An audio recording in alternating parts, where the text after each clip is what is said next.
بيبدأ فيلمنا في سنة 1917 وبيكون في اتنين عساكر نايمين وبيجيلهم الرقيب وبيقول لهم إن عندهم مهمة، وبيفضلوا ماشيين في الخنادق لحد ما بيوصلوا للمكان اللي فيه اللواء اللي هيقول لهم على المهمة، وبيبدأ يشرح لهم الخطة وبيقول لهم إن الجيش الألماني عامل كمين للفرقة التابعة للجيش بتاعهم اللي في الجبهة التانية، وبيقول لهم إن انتوا لازم تاخدوا الرسالة دي وتوصلوها للقائد عشان يوقف الهجوم قبل ما يتم إبادة الجيش كله، والرسالة دي لازم توصل قبل الفجر. وبيخرج بليك وبيكون عايز يوصل الرسالة في أسرع وقت لأن أخوه في الجبهة التانية، وسكوب يجري وراه وبيقول له احنا ممكن نستنى لحد ما الليل يجي عشان الأعداء ما يشوفوناش. ومن كتر ما بيكون بليك متسرع بيخبط في جندي وبيتخانق معاه، بس لما بيعرف ان هو في مهمة بيسيبه يعدي وبيروح عشان يخرجوا من الخندق. فالعقيد بيقول لهم ان دي مهمة انتحارية، وبعد كده بيديلهم مسدس إشارة عشان يضربوا بيه لو فضلوا عايشين، وبعد كده بيمشوا ويروحوا عشان يعدوا من السلك الشائك، وسكو هو بيقص السلك الشائك بيتعور، وبيفضلوا يتنقلوا بين الخنادق وهم موطيين دماغهم بسبب خوفهم من القناصين بتوع الجيش الألماني. وطول ما هم ماشيين بيشوفوا جثث الناس اللي ماتت على مدار الحرب، وبعد كده بيوصلوا للخنادق بتاعة الكتيبة الألمانية لكن ما بيلاقوش أي حد موجود. بيكونوا انسحبوا بمدة قصيرة لكن طبعا لغموا المكان كله قبل ما يمشوا،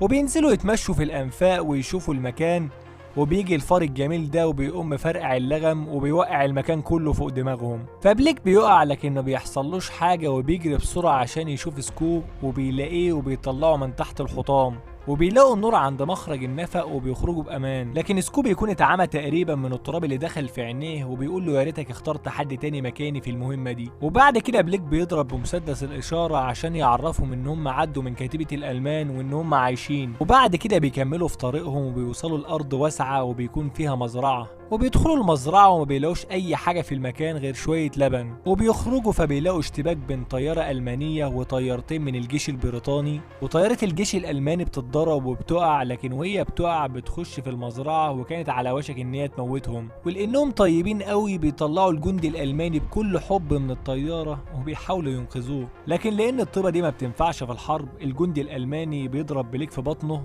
فسكوب يروح ضربه طلقه في دماغه وبيموته، وبيجري على بليك لكنه بيكون خلاص بينزف وعلى وشك ان هو يموت، وبيقول لسكو يوصل الرسالة عشان ينقذ اخوه. وبعد كده بيلاقي كتيبة بريطانية في المزرعة وبيروح معاهم بالعربية، لكن عشان حظه الفقر العربية بتغرس في نص الطريق وبيضطروا ينزلوا يزقوها، وبيفضلوا يحاولوا شوية كتار وبعد كده بيطلعوها بعد طلوع الروح، وبيكملوا في طريقهم. وبعد كده سكو بيوصل للجسر اللي هو عايز ينزل عنده، وقبل ما يسيبهم العقيد بيقول له تعليمات عشان يقدر يتعامل مع العقيد ماكنزي لانه شخص مغرور. وبعد كده بيوصل عند الجسر لكنه بيكون متدمر تماما، وبيعدي من على الجسر لكن الجنود الالمان بيضربوه، والقناص بيفضل يضرب عليه لحد ما بيعدي الناحية التانية، لكن سكوب يطلع له المكان اللي هو قاعد فيه وبيضرب عليه بالنار وبيموته، لكنه بياخد طلقة في الخوذة هو كمان وبتخليه يغمى عليه، وبيفوق بالليل وبيلاقي نفسه في منطقة حرب والرصاص في كل حتة، وبيفضل يجري وهم يضربوا عليه، يجري وهم يضربوا عليه لحد بيقدر يهرب منهم. لكن بعد كده بيلاقي جندي ألماني بيجري وراه فبيخش يستخبى في قابو، بس بيلاقي فيه واحدة فرنسية ومعاها بنت صغيرة